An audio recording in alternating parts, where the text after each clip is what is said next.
All right, good afternoon again, everybody. So before we start talking about Module 2, as promised, I'll say something about answer keys. So one reason why I wanted to adopt a plus or minus 1 week on the deadline for requests for deduction waivers ay para makapag-upload kami ng answer keys to the laboratory exercises because this is one of the comments I received for Math 174 na minsan understandably hindi nababalik agad yung yung laboratory exercises and and sometimes you even if you receive the feedback, it's still not clear to you what you did wrong or what should have been done to get a higher score. So to address that, number one, I ask the laboratory instructors to as much as possible return laboratory exercises at most 1 week after the exercise. And kung talagang hindi kaya, I propose that I will upload an answer key to the laboratory exercise a week after. All right? So kaya medyo naglagay ako ng cut off dun sa deadline. All right? So if it's kasi I am still hedging between the uh, the possibility of students who are submitting late who will take a peek at the answer key versus the interests of those who submitted in time and are very eager to see how should the exercise had been handled. So kasi yun yung medyo tinitimbang ko, right? So yung fairness with those who submit early, yung possibility of somebody who haven't submitted their exercises yet taking a peek on the exercise versus yung interest ng mga gusto talagang makita or pag-aralan yung answer key right after the exercise. So I propose this compromise, okay?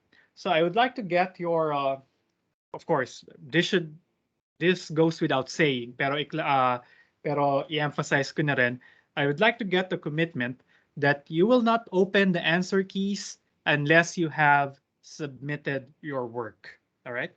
Because I will upload the answer keys probably on the Friday after the lab exercise is due, all right?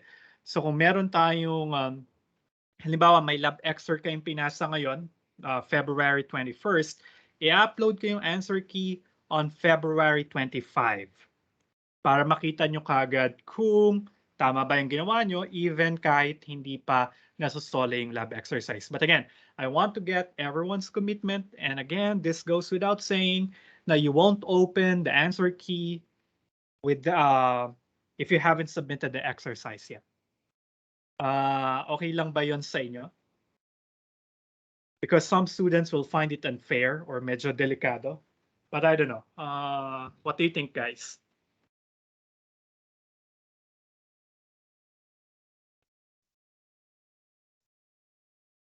Or wala kayong pakialam? Nobody's reacting. Okay, so that's fine.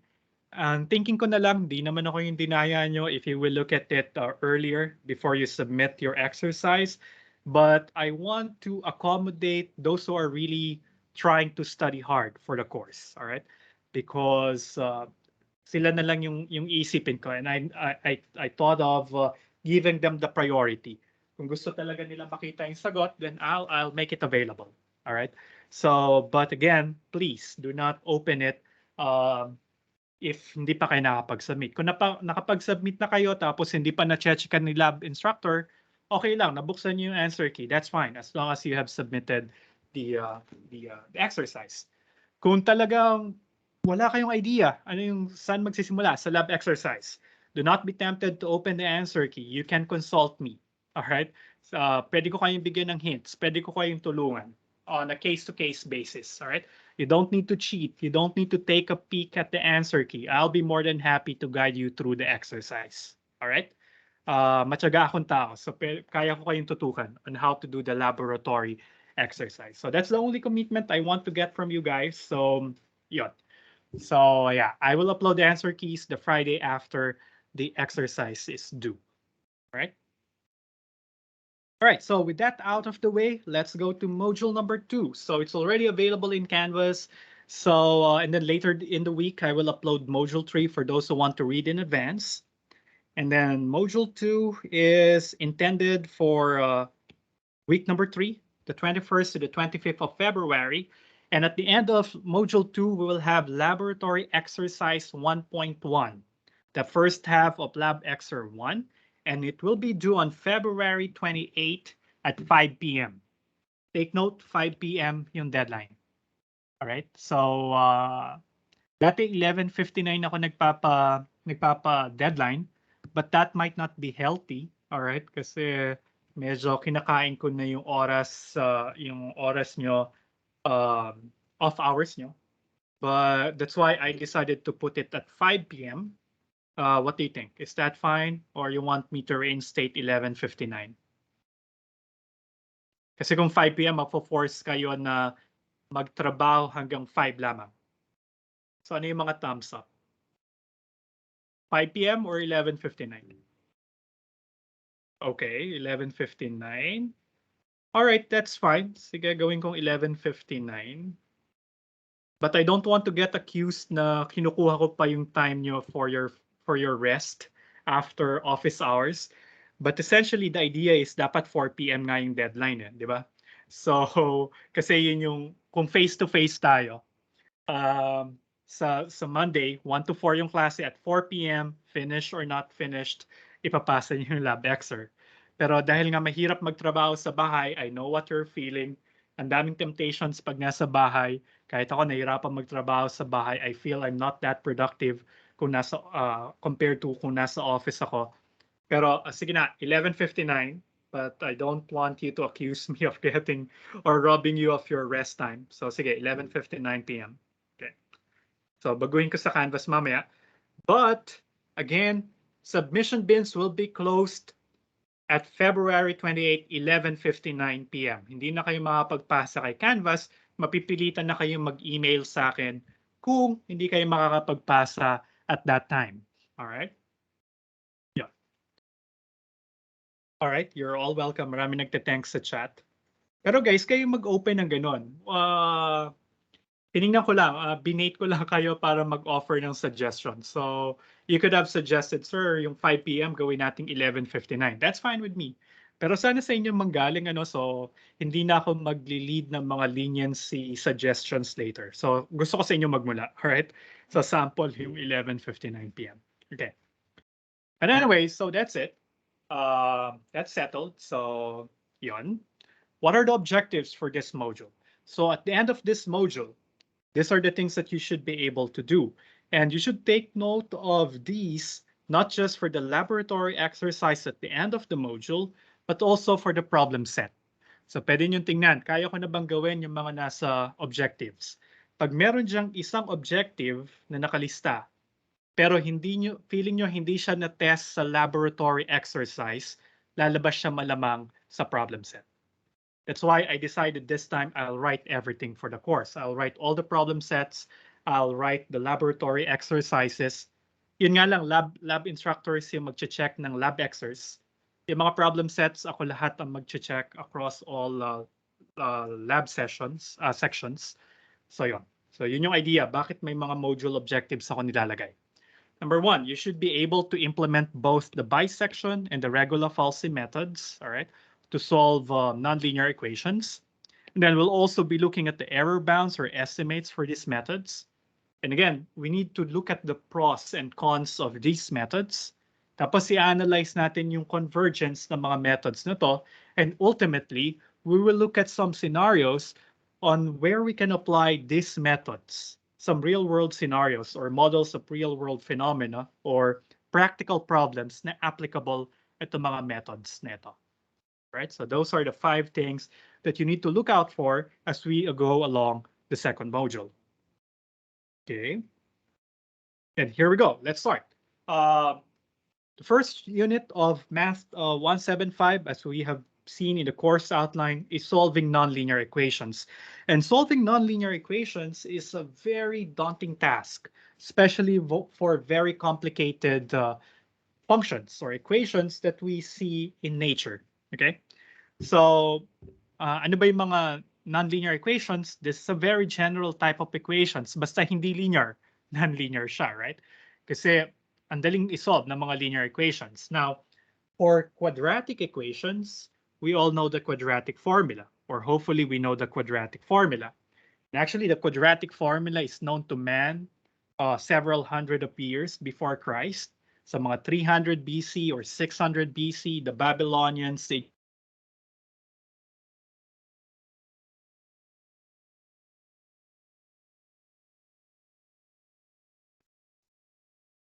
sorry, naputol ako doon, but I hope I'm back. So can you give me a thumbs up kung nakabalik na ako? Okay, thank you. So I was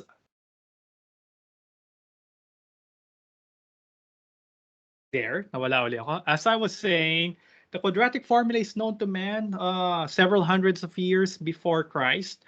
The Babylonians, the Egyptians, they already know how to solve quadratic equations even before na-formalize yung theory of equations, before nagka-symbol ng para sa equal sign, or bago na discover imaginary or even negative numbers. So they already know how to solve quadratic equations. Now, when you go to cubic equations, medyo natagalan yung discovery of the cubic equation, though people already know how to solve several classes of cubic equations. But the general formula for cubic equations was actually just a product of I think this 1500s. All right. So medyo magandang storya ng cubic formula. In the video recording page in Canvas, I put there an interesting YouTube video about the development of cubic equations. Medyo controversial kasi. Back in the day, yung mga mathematicians hindi nila pinapublish yung mga results nila. Kinakanila nila yan kasi ginagamit na nila yan sa mga mathematical duels. Yung mga duels nung araw, a mathematician will send a challenge by a letter to another mathematician, tapos back and forth sila. So yun yung duelo ng mga mathematician nung mga panahon na yon. And kaya hindi nila pinapublish yung mga results nila.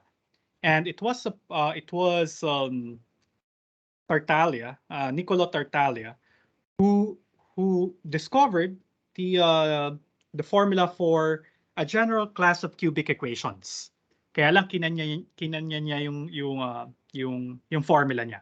All right? Kasi isa sa mga usong tanong na pinapadala sa mga duelong ito ay yung pagsolve ng mga cubic equations. So kaya si Tartaglia, alam niya na paano mag-solve ng a very general class of cubic equations. Ang tawag natin ay mga depressed cubic equations. Pero hindi niya pinapublish kasi pang ano niya yan, ego booster niya. Nasasagutan niya lahat ng ibato sa kanya na cubic equations. All right? And it was just one of his, I think, students, si Gerolamo Cardano, all right, who convinced Tartaglia na ikwento sa kanya kung ano yung secret sa pagsasolve ng cubic polynomials, but promising na hindi siya ipagkakalat ni Cardano. All right? Edi si Cardano, na namayagpag yung career niya with the aid of Tartaglia's formula. And then Cardano came across this work by Del Ferro, another mathematician. It's Scipione Del Ferro, all right? Na meron na pala siyang formula na na-develop independent of Tartaglia. So Cardano thought he can publish the general solution to depressed cubic equations without breaking his promise to Cardano kasi ang gagamitin niya namang formula or method ay yung independent na na-discover ni Del Ferro. All right? So medyo yun yung away or yung naging simula ng away ni Cardano at saka ni Tartaglia. All right? And then yeah, that's why if you will search cubic formula, this is often attributed to Cardano kasi siya yung nag-publish dun sa work na Ars Magna. Pero it is due to this is due to the work of Del Ferro and with an independent solution by Tartaglia. Okay, so that's the story of the cubic equation. And then yung quartic formula, or by the way, kahit sa depressed cubic equations lang gumagana yung formula ni Tartaglia or ni Cardano, it was later generalized that this method can be used to solve any cubic equation, right? So tapos na yung search for a cubic formula. And then one of Cardano's students, by the name of Lodovico Ferrari. Siya yung nakaimbento ng quartic formula para sa general degree for polynomial. Paano kunin yung roots niya. Alright? So, pero kailangan, dun sa method ni Ferrari, kailangan yung solution ng cubic formula.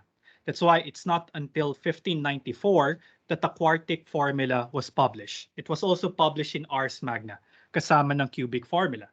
So, and then after that, 100 years passed by, yung pa rin yung hinahanap ng mga mathematicians. Paano humanap ng formula para sa degree 5 polynomial naman? Kasi alam na nila hanggang degree 4. However, it was Paolo Ruffini who in 1799 produced an incomplete proof of the impossibility of creating a quintic formula. So sabi ni Ruffini, kahit ano pang gawin nyo, sayang lang yung ginugol yung panahon, the past 100 years, to create a quintic formula or a formula for solving the roots of a degree 5 polynomial function of arbitrary coefficients. Kasi imposible yan. And the proof was completed by Abel.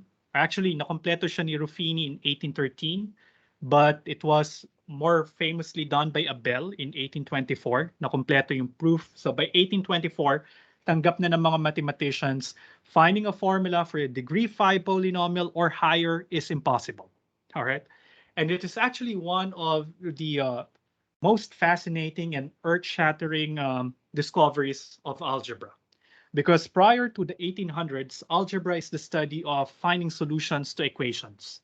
Actually, even more restrictively, finding solutions to polynomial equations. So yun yung search nila, how to get a general formula.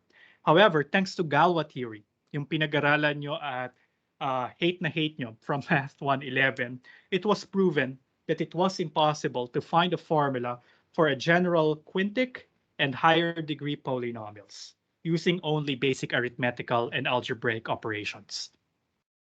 So imposible pala, and that theorem, the Abel-Ruffini theorem, together with Galois theory, spurred the study of modern algebra. Kung bakit yung algebra shifted from the study of solving equations to the study of structures. So kaya meron tayong modern algebra na tinatawag. Right? And that's why napakahirap mag-solve ng mga ng roots ng higher degree polynomials. And it is even more daunting if you will throw in transcendental functions. When we say transcendental functions or equations, these are the functions that involve functions that are not expressible in terms of a finite number of algebraic operations. So remember, meron tayong Taylor series expansion. So kung hindi mo siya kayang isulat in a Taylor series expansion in a finite number of terms or finite number of non-zero terms, then that is called a transcendental function. Easy examples are exponentials e to the x. Remember, ang Taylor series expansion ng e to the x ay summation ng x to the n going from 0 to infinity. Right? So hindi siya pwedeng i-truncate to a finite number of terms. Sines, cosines, tangents, hyperbolic cosines, and their inverses are all examples of transcendental equations. So it's very hard to solve the roots of transcendental functions or equivalently the solutions to transcendental equations. And often we need numerical methods how to solve them. Okay? Tapos yun yung titingnan natin in chapter 1. How to look for the solution of these nonlinear equations, in particular, those degree 5 or higher polynomials, plus those that involves transcendental functions. Okay, so yung titingnan natin sa buong unit 1. And in the first section, which covers the first 2 or 3 modules, we'll be looking at interval or bracketing methods, right? And meron pang isa kasi, may iterative methods at may accelerator methods. But we'll start with the most basic ones, the interval or bracketing methods. Okay? So, para naghang yung share screen ko. Nakita nyo pa rin ba yung share screen ko? Or hindi na? Sir, kita po. Pero okay. Sa here we go interval, ayun, nawala po. Yeah. Hindi ko siya nakikita sa screen ko. So, hindi ko alam kung... Okay. So, ni-restart ko yung sharing. Come on.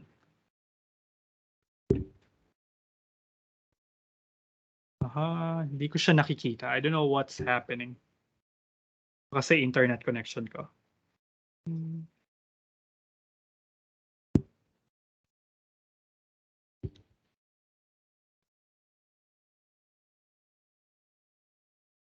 Okay, I hope it's back. I think it is. So yeah, transcendental equations. Now to motivate our discussion, papakilala ko yung function na paglalaroan natin sa lab exercise 1.1. And this is a nice illustration of a very simple day-to-day problem, especially if you're into banking and finance, na kailangan nating isolve using numerical methods. Kasi itong nonlinear equation na to ay hindi natin kayang i-solve by hand. So, listen closely to this kasi ito yung nasa laboratory exercise 1.1. So, those who are majoring in financial math and actuarial science, you might be familiar with this. But I guess you all took once AMAT 170, so baka na-encounter niyo na to before. Concept of annuity. Okay. Or for those who are not familiar, para siyang retirement fund. Okay. So the idea here is during your working years, itong active ka pa, nagtatrabaho, say you decided to put D pesos into a savings account or into a deposit or an investment account. So every month or every quarter or every year, depends sa time period. But for the sake of discussion, I'll assume that the deposits are done monthly. Okay? Pero it doesn't matter kung quarterly or annually siya ginagawa. So for the first N months, for the first M months, magdi-deposit ka ng fixed amount na D pesos into your investment. Okay? So deposit ka lang ng deposit. And of course, since you are investing it in a bank or in this investment, you're earning interest to this account. So we will assume that you are earning you are earning interest at a rate of R compounded every month. So every month, magdi-deposit ka, start of the month, January 1, maglalagay ka ng D pesos. And then sa this January 31, okay, kung ano man yung balance mo dun sa account mo, siya ipapatungan ng R interest, ng interest at a rate of R%. Okay? And this will go on each of the M deposit periods. So habang nagtatrabaho ka, say nag-start ka magtrabaho 25 years old hanggang mag-retire ka at 60, nagde-deposit ka lang ng D units. And why are you doing this? Because you want that after you retire, you get a fixed compensation coming out of the investment. So maghuhulog ka ng deposit for the M months, and then at the start of M plus 1 month, gusto mo ngayong mag-withdraw. Kasi parang ito yung ipapalit mo dun sa monthly salary mo. Parang nag-retire ka na, tapos gusto mo meron kang monthly pension or monthly income, right? And so no further deposits will be done starting from month M plus 1 kasi magsisimula na yung withdrawal periods. And you want to get a fixed amount W out of the fund. You will be withdrawing W pesos from the account, and you want to be able to do so for N months. So naghulog ka ng D amount sa first M months, and then starting month M plus 1 hanggang month M plus N, gusto mo maka-receive ng compensation W or ng return of investment W per month. Okay? But the idea is you want at the end of the M plus N periods, gusto mo zero na yung account. Ibig sabihin, after mong mag-withdraw ng N months, dapat wala nang laman yung account. Completely withdrawn na yung account. Right? So the complication here is that laging may nangyayari na interest payment at the end of each time period. Okay? Now, this scenario is modeled by equation 2.1. Okay? So nagdi-deposit ka, earning R units per month or R% per month of interest. Tapos gagawin mo yan for M months. Tapos after that M plus 1 month, after that M months, we will be withdrawing W pesos for the next N months. Pero syempre, nababawasan yung interest na nire-receive mo per month kasi nagwi-withdraw ka, nababawasan yung balance mo every month. Okay? And I want this to be equal to 0 because gusto ko na yung total deposits and interest minus total withdrawals ay dapat equal kay 0. So the equality to 0 represents na yung account balance. Ibig sabihin, wala nang matitira dun sa investment after M plus N periods. The account is already fully withdrawn. It will be closed by the bank. Okay.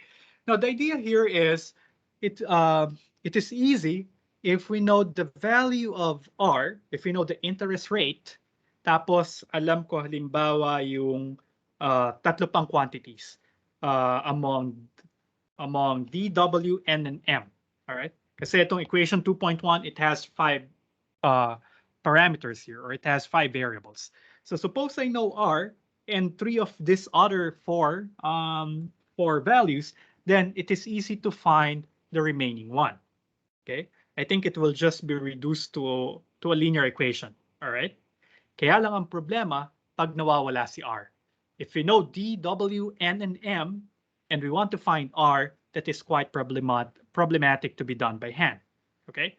Ito yung mga klase ng examples sa AMAT courses nyo na sabihin ng teacher ay, okay, hindi ko na yun isa-solve kasi hindi natin yan kayang isolve by hand. Pag-aaralan nyo sa Math 175 paano isolve yung system, yung equation na yan numerically. All right? So in the laboratory exercises, you will revisit this problem. I will give you D, W, N, and M, and you need to find R. All right. And in order to find R, you need to solve 2.1, but doing it by hand is a very difficult task, if not an impossible one. So we need to resort to numerical methods on how to solve this equation. All right. And it is not just that. Marami pa mga natural phenomena na kailangang isolve using numerical techniques. Like for instance, in one of my researches, when we were modeling the propagation of sound in a two-layered ocean, kung paano nagka-travel ang sound waves sa ilalim ng ocean. Pero pinasimple namin yung model ng ocean. Inassume namin na yung top layer ng ocean or yung top half ng ocean ay may ganitong temperature tapos iba yung temperature dun sa bottom half, all right? So nagbabago yung speed ng propagation ng sound depende dun sa temperature and salinity of the layers of the ocean. And in order to model that, we needed to solve a transcendental equation involving tangents and cotangents. So kaya kinailangan ko ring balikan, paano nga ba nagsosolve ng nonlinear equations, all right? So we will look at the more basic ways of solving nonlinear equations today, namely the bisection method. And on the lecture on Wednesday, we'll be looking at the regula falsi method, okay? And we will discuss their pros and cons, right?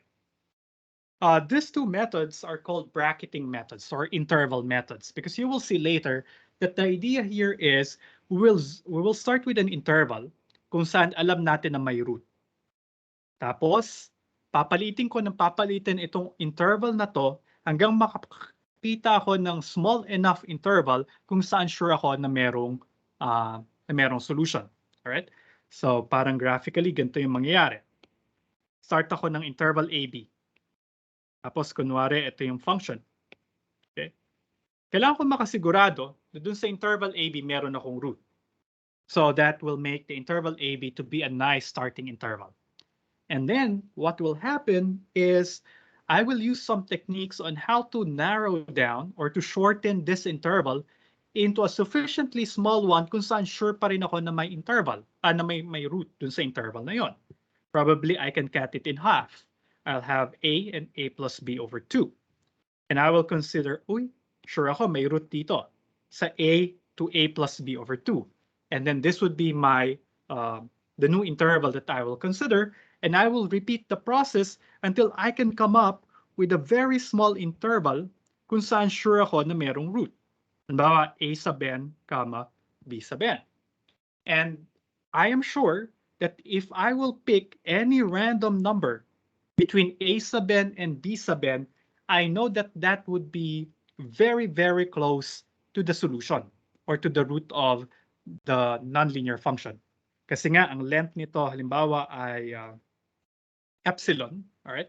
So sure ako na pumili man ako ng kahit na anong random number from a sub n to b sub n, it will be within epsilon units away from the root. Kasi yung haba ng interval na an, bn ay epsilon. So yun yung idea. Paano natin papalitin yung mga intervals para makakuha ng isang number na napakalapit doon sa root ng nonlinear equation. Okay? Oh, by the way, I will be interchanging the use or the term solving a nonlinear equation and finding the root of a nonlinear function. Kasi kung babalikan natin to, equation 2.1 is a nonlinear equation. So if I want to solve R, I will say that I will solve for R in this nonlinear equation. Okay? Pero oftentimes it's easier to refer to this process as a root finding process. I can let this guy to be my function f of the unknown variable R and say that this problem, equation 2.1, is equivalent to finding the root of R. Kasi by definition, we say that R is a root of the function f if f of R is equal to 0. Okay, you will see in my discussions, I will interchange solving a nonlinear equation with finding a root of a nonlinear function. So parehas lang naman sila, so huwag kayong malito if I shift terminologies every now and then. Okay? So yun yung goal. Ano yung mga interval methods? The most basic one, I don't know if you have encountered this, the bisection method. But this is a very basic method na usually binibigay ko siya sa AMAT 150 or sa naabutan nyo na AMAT 152 as an exercise. Kasi napakasimple idea ng bisection method. Okay? Now, what is it all about? Well, na-introduce ko na yung konsepto ng interval or bracketing methods. You start with a large interval. The goal is to zoom in into a smaller interval that will contain the root. And then now we are told we will discuss bisection method. Bisection. So ibig sabihin, malamang sa bawat step ng algorithm, kinakalahati natin yung haba ng interval. Right? So hinahati natin yung interval into two, and then we will pick which half is suitable for our needs. Aling half or anong kalahati ng interval ay nagko-contain ng root ng function natin. Okay? Now, as we have mentioned, medyo actually madaling i-imagine itong mga interval methods if we'll be looking at it graphically. Kasi remember, graphically, ang paghanap ng isang root ng isang nonlinear equation is like finding an x-intercept. Right? So kung meron kang isang function, f, you're looking for its root, then its root actually is graphically interpreted as the x-intercept. So kung alam mo yung graph ng isang function, kung kailan siya tatawid ng x-axis, yun yung x. So that's called the x-intercept. Yun yung hinahanap natin na root. Okay? Now, ano yung principle behind the bisection method? The bisection method is actually hinged on the intermediate value theorem, which is one of the most basic theorems in calculus.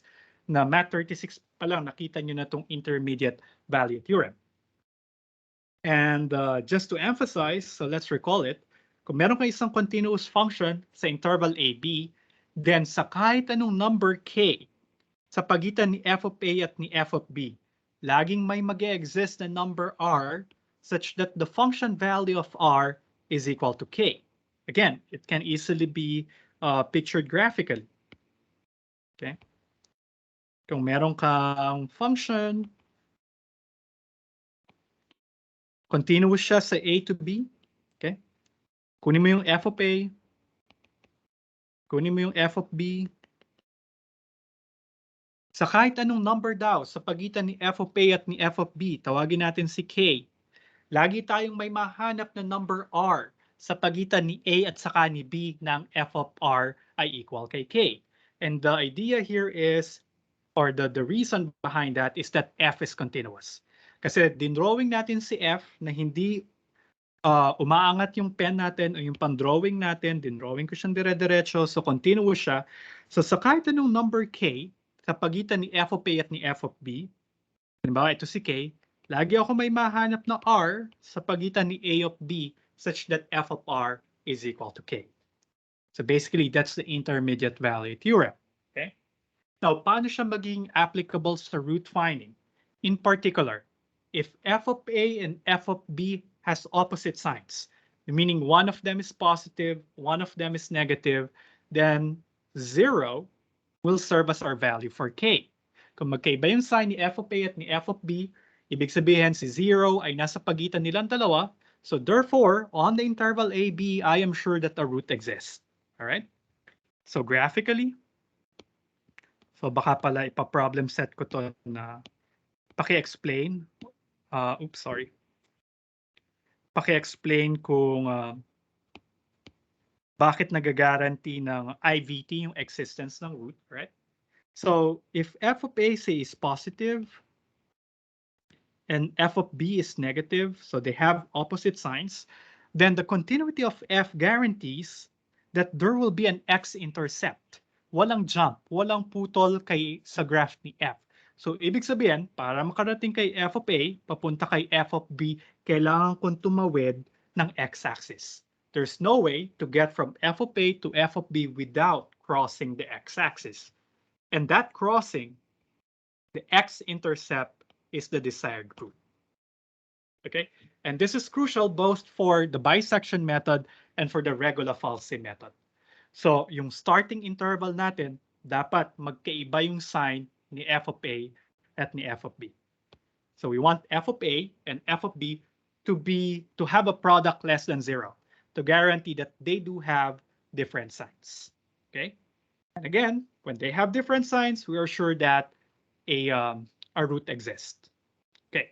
Now, pag nag-guarantee nyo na ng f of a times f of b ay may product na less than 0, then if you will implement the bisection method, the idea is you will divide the interval AB into two halves. So kakalahatiin ko ito.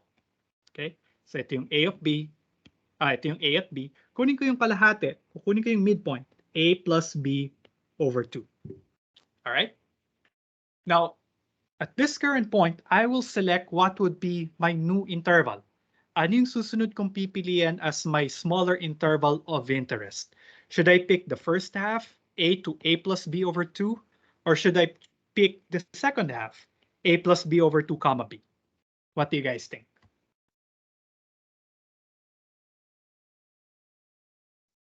Sige, di ba may point size sa recitation? Yes, David. Sir, depende po kung saan nagko-cross din yung function sa x-axis. Alright. Kasi doon po yung root. Okay, good. Siyempre, pipiliin ko yung my root. Pero okay, so pipiliin ko dito. Obviously, graphically, I'll use the second half. So, instead of from a comma b, susunod ko ng interval ay a plus b over 2 papunta kay b. But how can I know analytically? So graphically, madaling makita. Tama si David. Kailangan ko lang makita kung saan may root. Kasi i-etchapwera ko na yung kalahati na wala naman palang root doon. So I don't need to consider that. So I'll go to the other half, which I know contains the root. Graphically, it's easy to spot saan lang nandun yung x-intercept. Yun yung pipiliin ko na next interval of consideration. Okay? Now, paano ko siya mahanap analytically? How do I check analytically if I'll be writing a code for this? How will I choose? Paano ko sasabihin si MATLAB o si Python na pumili? Alin sa dalawang halves yung pipiliin? Yes, Francis?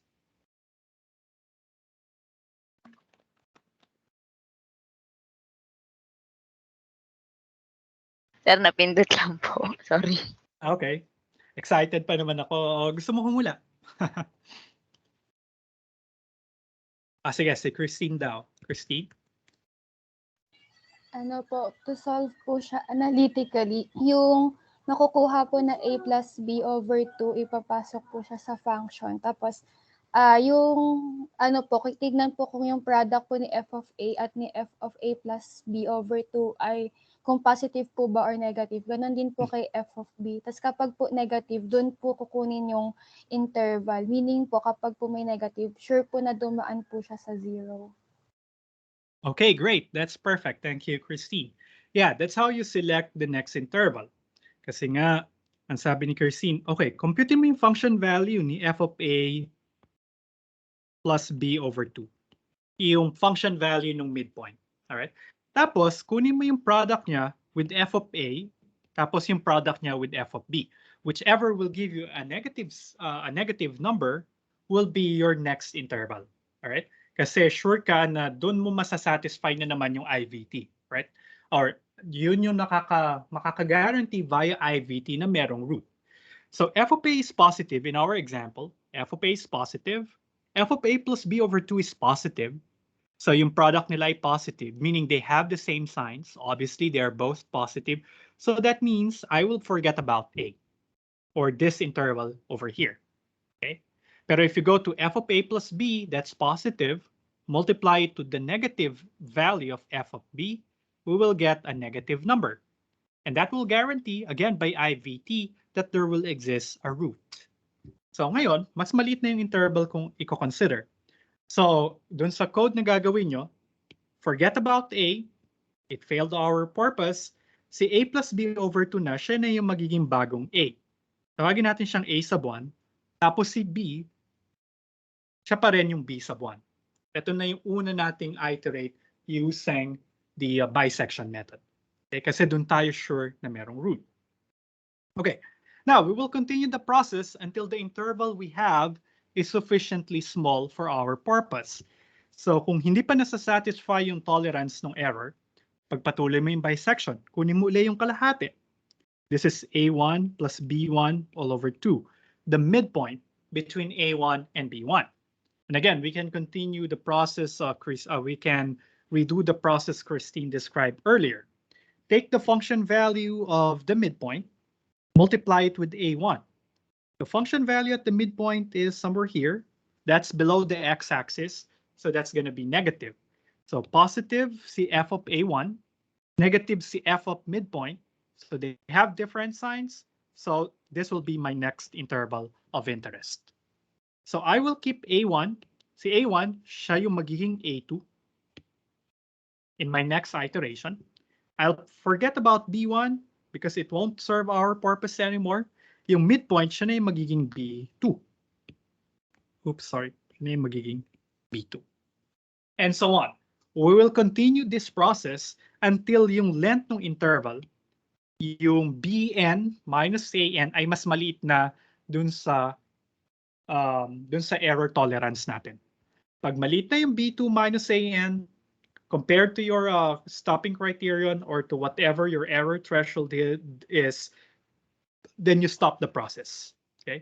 Tapos ano yung magiging choice mo for your approximate? Theoretically, you could pick any one or any number between the last interval that you have. Kasi nga kapag yung an minus bn, yung length ng interval, ay mas maliit na dun sa error value na dinescribe mo before in your algorithm, then you're sure that whatever number you pick between an, bn will give you an error less than epsilon relative to the actual root. Okay? Pero I suggest, for our purpose, ang kunin natin ay yung midpoint. So pag na-meet na yung stopping criterion, kunin natin yung midpoint ng huling interval as our solution. Because that will ensure that the approximate that I got will have error less than half the length of the current interval. Okay. So kung kukunin ko si Cn as my approximate, so it's An plus Bn all over 2, correct? Yung midpoint ng huling interval, sure ako na yung layo ni Cn mula dun sa actual root ay kalahati ng length ng huling interval. Alright? So I will be sure that Cn minus r will be less than epsilon over 2. Okay? But in theory, you could have picked any number between An and Bn kasi yung error nun mas maliit na sa epsilon. But I guess the best option is to choose the midpoint because the midpoint will again will induce half the error na posibleng makuha if pipili lang tayo ng kung anong random number between the interval on the interval an comma bn. Okay?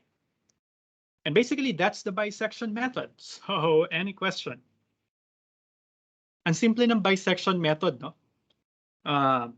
Siguraduhin mo lang ng f of a times f of b ay less than 0. Tapos kunin mo yung midpoint. Tapos kunin mo yung function value ng midpoint, i-compare mo siya sa f of a at saka sa f of b. Kung sino dun sa dalawang original endpoints ang may opposite sign sa function value ng midpoint, siya yung kukunin mong bagong endpoint dun sa susunod na interval. Okay? So I think I summarized this method in this algorithm. Oops. Okay. But I hope you get the idea behind the bisection method. Any questions?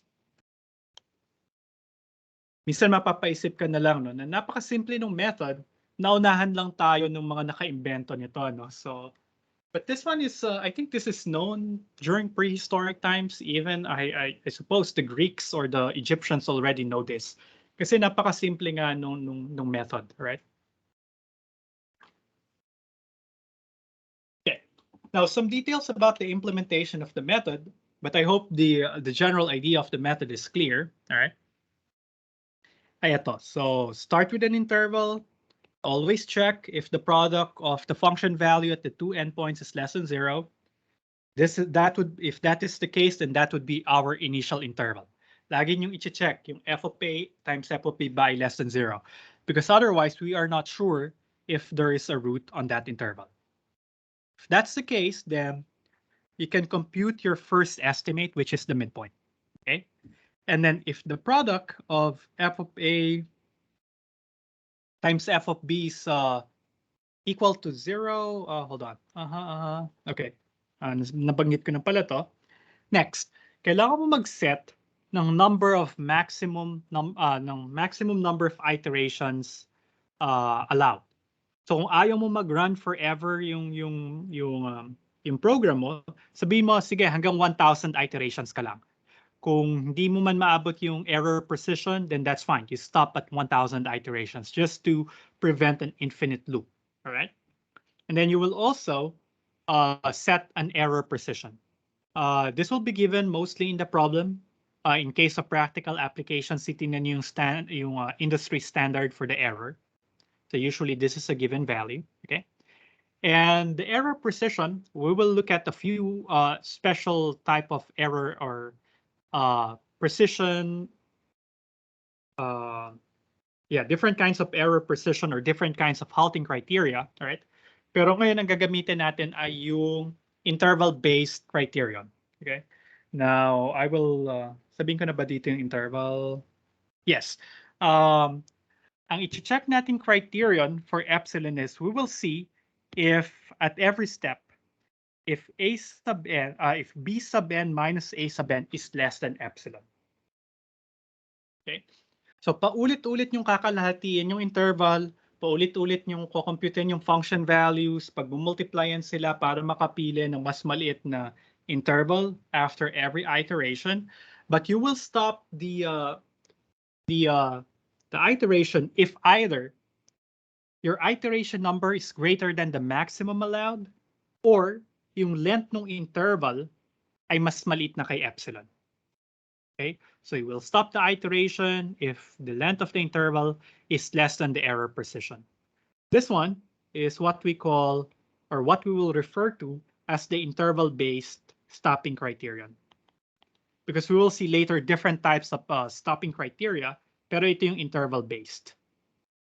Okay, so titigil tayo kapag yung haba ng interval ay mas maliit na dun sa epsilon na sinet natin sa simula. Okay.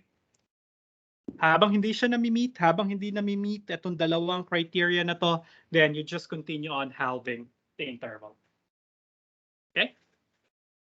Now, any questions before we go to an example? So I hope naisip nyo na kung paano nyo isusulat yung program. So you can start thinking of how to write a program, or actually you can start writing the program Let me know if you're having some problems. Kasi pag nasulat nyo na yung program dito, madali na sa lab exercise yung gagawin nyo. I-input nyo na lang yung function na ibibigay ko. Saka yung epsilon na ibibigay ko. Alright? So sure ba na-clear yung method? Any questions?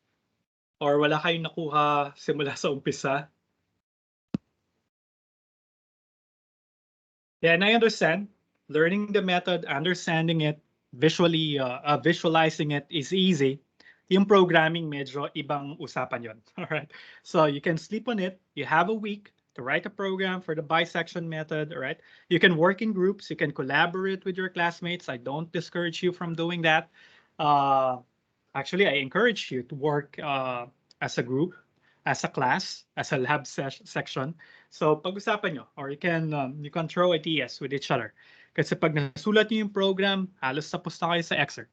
But what I want you to keep in mind is pag-aralan nyo yung method itself at tingnan nyo ano yung ginawa ng bawat isang line ng code. Alright? Yun lang yung gusto kong gawin nyo pag nagko-collab kayo or pag group effort kayo sa isang exercise. Alright? Now, you can also download from the internet several codes for the bisection method. I cannot prevent you from doing so, but I highly recommend that you try to write your own or be part of a group who will be trying to write the algorithm or a code for it on their own. All right? Kung wala talaga, download mo sa internet, intindihin mo kung anong ginagawa line per line. All right? And try to adjust it a little bit kasi medyo may mga different or subtle differences ito with from case to case. Katulad dito, interval-based yung stopping criteria natin. You might be able to download the bisection method program from the internet, pero yung stopping criterion niya ay iba. So pagka sinabi ko sa lab exer na used the interval-based stopping criterion and the program that you downloaded, unfortunately, hindi mo napansin na function value-based pala yung stopping criterion, then you will not get full credits, right?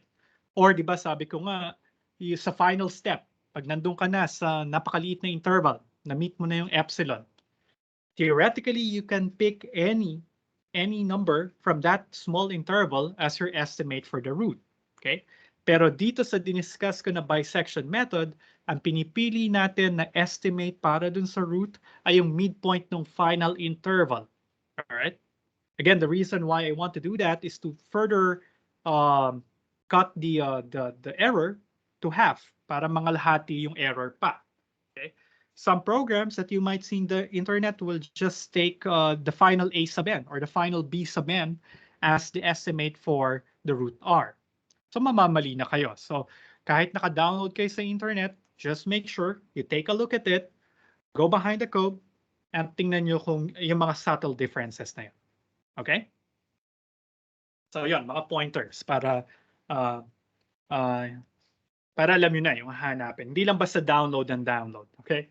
And then again, please, if you downloaded something from the internet, you consulted a book, or you work in a group, put their names, cite them, put proper acknowledgements in your laboratory exercise. You will not get deductions from it. Okay? You will get my respect for properly acknowledging your sources, okay? Walang minus kapag gumamit kayo ng online resources or kung nag-work kayo in a group. That's perfectly fine with me, okay? Now, let's look at some examples. So example 2.1, okay? So here, this is a problem from Atkinson.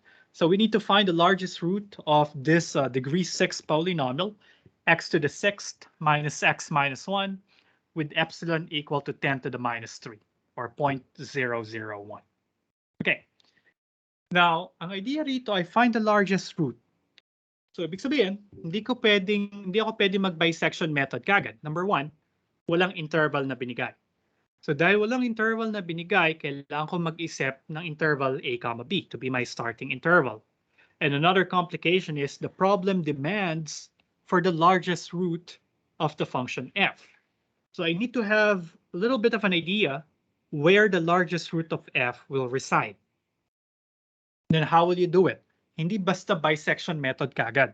Okay? Kailangan mo na magkaroon ako ng idea ano dapat yung initial interval. Right? And I can do so if I will look at the graph of the function. There are several graphing softwares that you can use. MATLAB for one.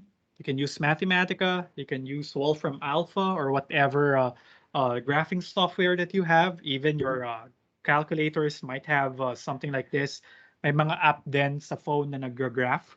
Or GeoGebra is another good graphing software. So you can take a look at them. Okay. Ito ay generate ko using Mathematica. Ito yung binigay niya sa aking graph ng function f over the interval -2 to 2. Now, the fundamental theorem of algebra tells me that there is at most 6 roots for f. Kasi degree 6 siya, at most 6 yung x-intercepts niya dapat. Okay? Now, syempre, hindi ko naman kayang ipag-graph kay Mathematica yung buong graph niya over the real number line. So I'm afraid that there might be at some point, baka bumalik tong pababa. Baka ito ay bumalik pababa. And that would be a problem because I might miss out on a large root. Okay? So aside from doing your computer check or your graphing check, kailangan i-analyze nyo rin ng konti yung problem. So ito yung binigay kong window. Okay? Wala na bang root na mas lalaki pa dito? Alam ko ito ay isang root. Pero question, is it the largest one? So we need to further analyze it a little bit to ensure that that is the largest root. Okay? Paano ko masasabi na ito ay largest root? Kailangan ko lang ma-justify na pataas to ng pataas, or ask the question, will this be going up forever for larger x's? And it is not that hard to analyze kasi kapag si x ay mas malaki na kay 2, yung 2 to the 6th ay definitely yung x to the 6th ay definitely mas malaki na sa x plus 1, right? Because you can write this as x to the 6th minus x plus 1. Eh kapag si x ay mas malaki na kay 2, yung x to the 6th definitely ay mas malaki na sa x plus 1. So this guy can never be negative. Okay? Since that guy can never be negative, that means wala na akong root na ibang ine-expect after x equals 2. So indeed, this root is the largest one. Okay? So sure na ako, graphically and analytically, that this is the largest root for the function f. And I know that this resides between 1 and 2. All right? And of course, if you look at the graph, zoom at it a little bit, yung f of 1 ay negative, yung f of 2 ay positive. So therefore, I know that f of 1 times f of 2 is negative. So I can use 1, 2 as my initial interval for the bisection method. Okay?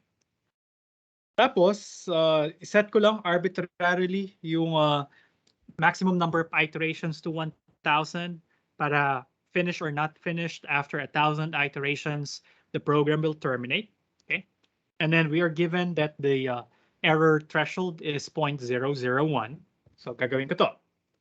First iteration, kunin mo yung midpoint.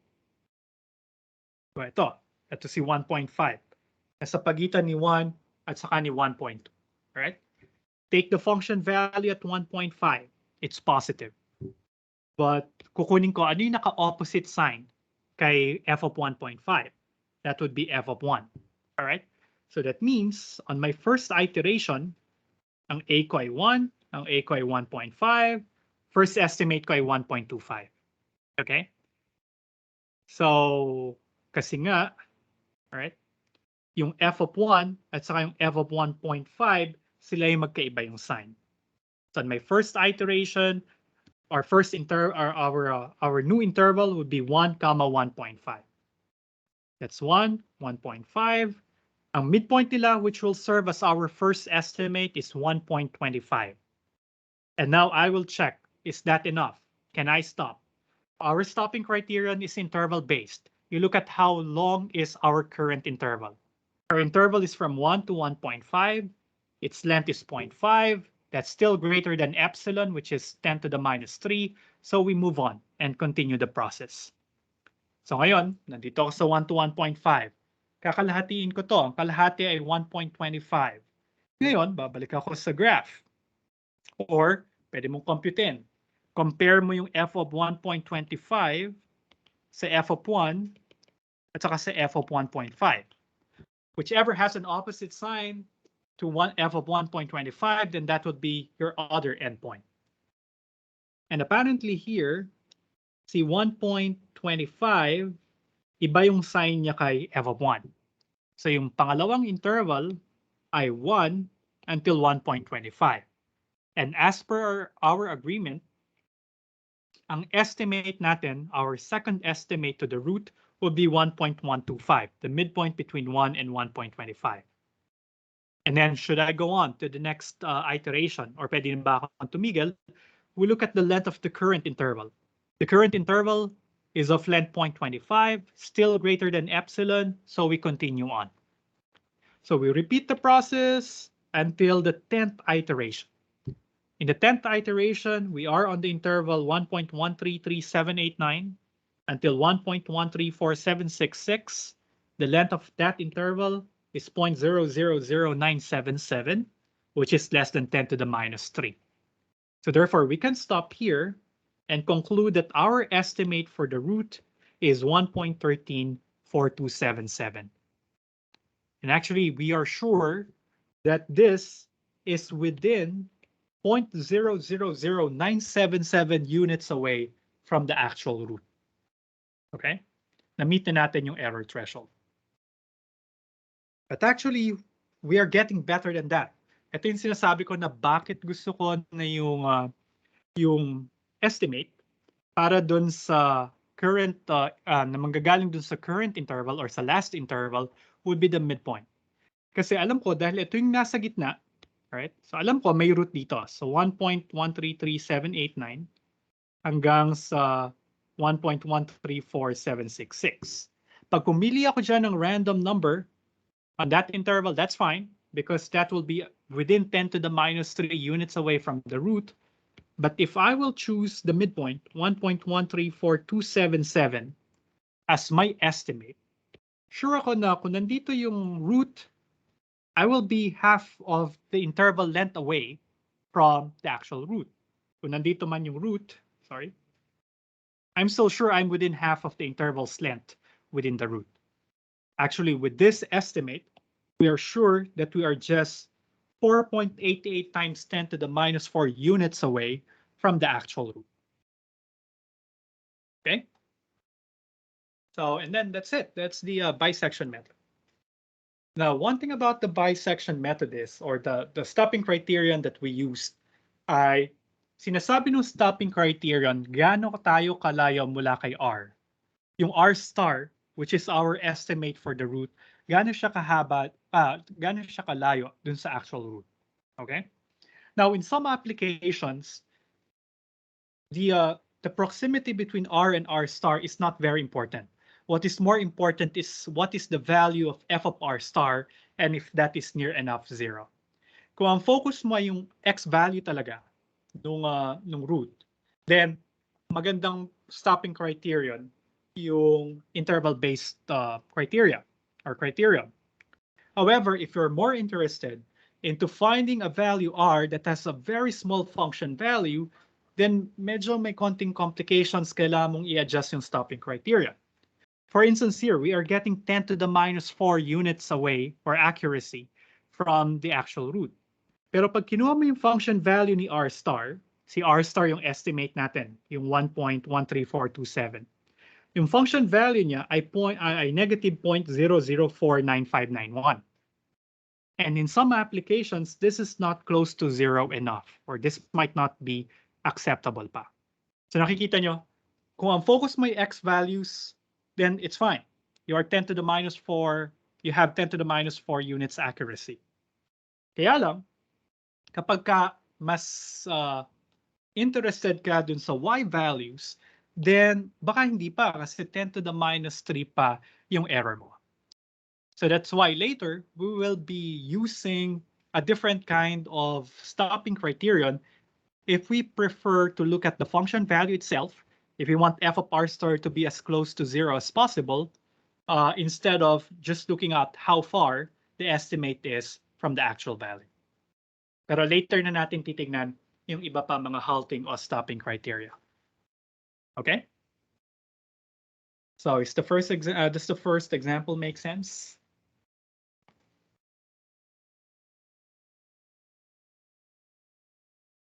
Okay.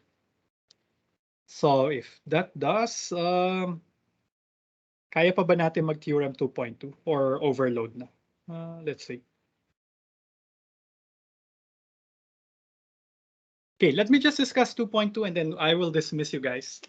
Dami ko kasing sinabi. Kala ko matatapos ko yung bisection method today.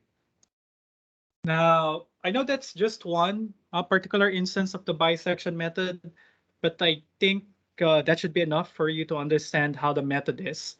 So at this point, feel free to write a program for the bisection method and then try to recreate this example. Okay. Kung nahirapan kayo mag-code, pwede naman siyang gawin sa Excel. Kaya mong gawin kung 5 iterations lang or 6 iterations, 10 kaya pa rin, kaya lang medyo matagal-tagal na yon.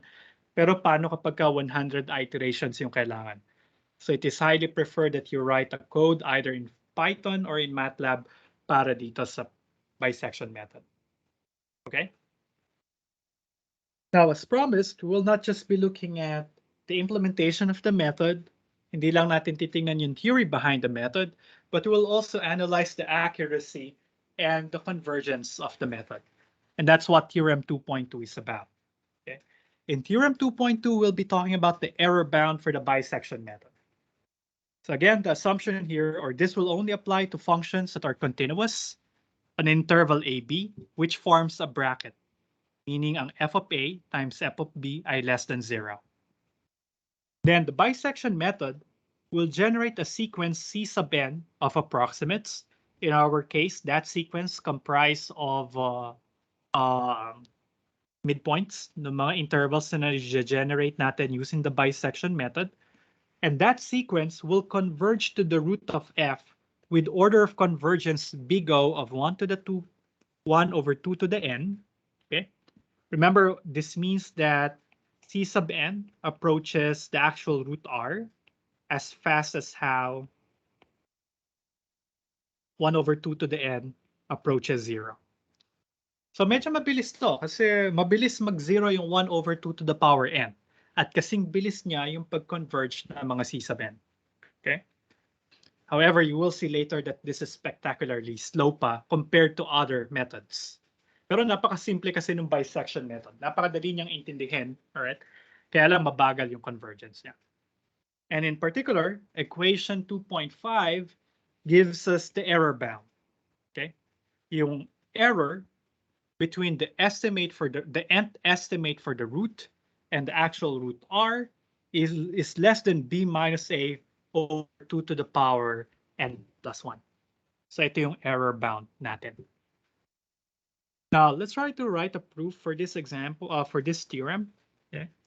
And I think the gist of the proof is on the length of the nth interval. Okay? So dito magmumula lahat ng mga conclusions mula din sa theorem.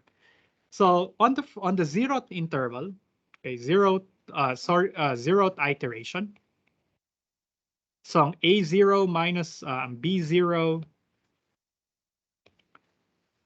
minus A0 ay equal lamang sa B minus A. Tama? Kasi ang initial interval natin ay A comma B, ang haba ng interval na yon ay B minus A. Yung first iteration, kalahati na lang, di ba? Bisection method, kinakalahati natin yung mga interval. So ibig sabihin, ito ang haba ng interval sa first iteration ay B minus A over 2. Or you can write it as B minus A over 2 to the 1. Tapos yung second iteration, kalahati na siya nung previous, nung length ng previous interval.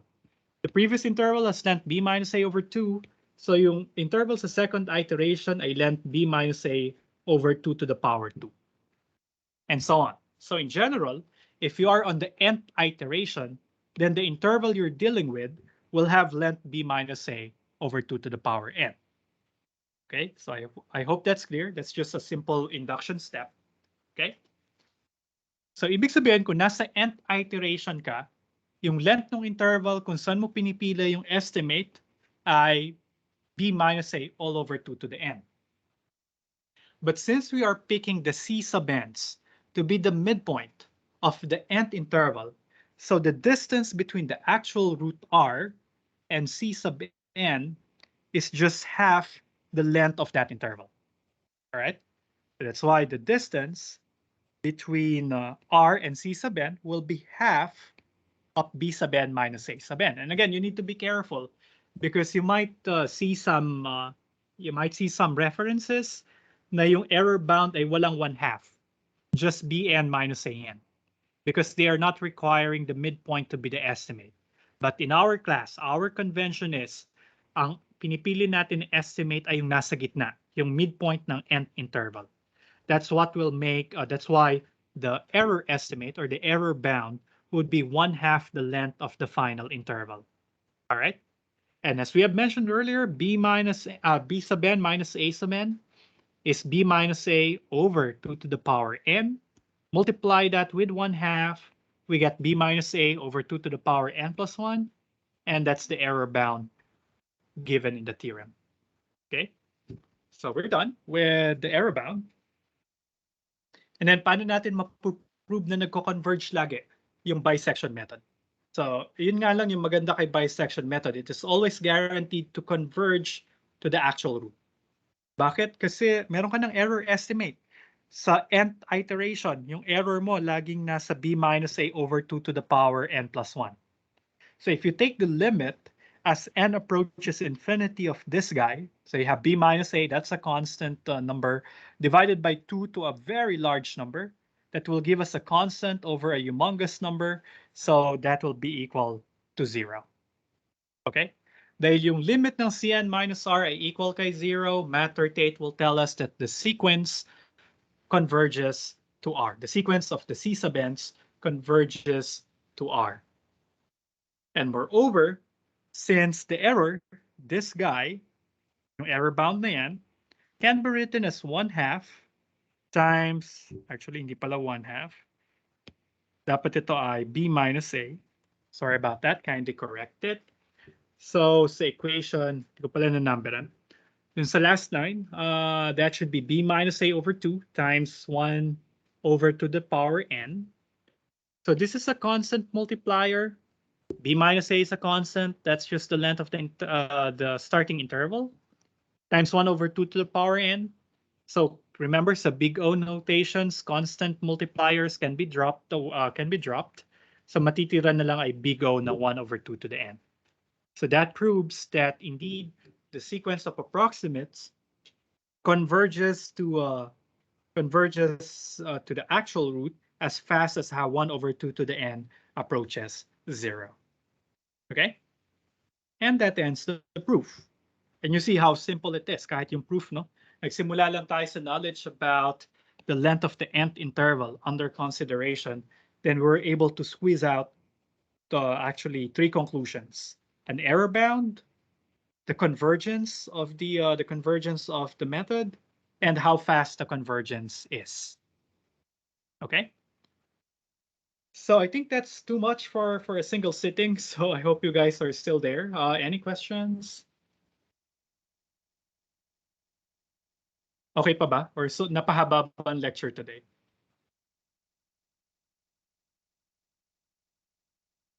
Okay, so I hope it's fine. Nakikita-kita nyo na ba paano ito po program? I believe kaya nyo siyang gawin ng mano-mano, di ba? Katulad ng ginawa ko. Writing a program might be a little difficult at first, but try to think about it, alright? Kasi yun yung parang 80% ng exercise, ng laboratory exercises. And then don't throw away your codes kasi baka magamit nyo pa yan in future exercises. Okay? Now, we will talk more about this convergence, but I want the main takeaway or the main takeaways from today's lecture are as follows. Number 1, bisection method is an easy way to finding an estimate for the root of a nonlinear equation. So you just start with an interval whose function values at the endpoints have different signs, right? And then you continually take half of the interval hanggang lumiit yung interval within epsilon units. Tas pipiliin mo yung midpoint ng huling interval as your final estimate. And we are sure that as long as you start with f of a times f of b less than 0, then the sequence of approximates from the bisection method will converge to the actual value. It will converge at an order big O of 1 over 2 to the power n, okay? And the error is about b minus a over 2 to the power n plus 1. And the nice thing about the bisection method, it will always give you, or it will always converge to the actual value. No questions asked. Laging magko-converge to as long as maganda yung choice mo ng A, B. Now the problem, it is spectacularly slow.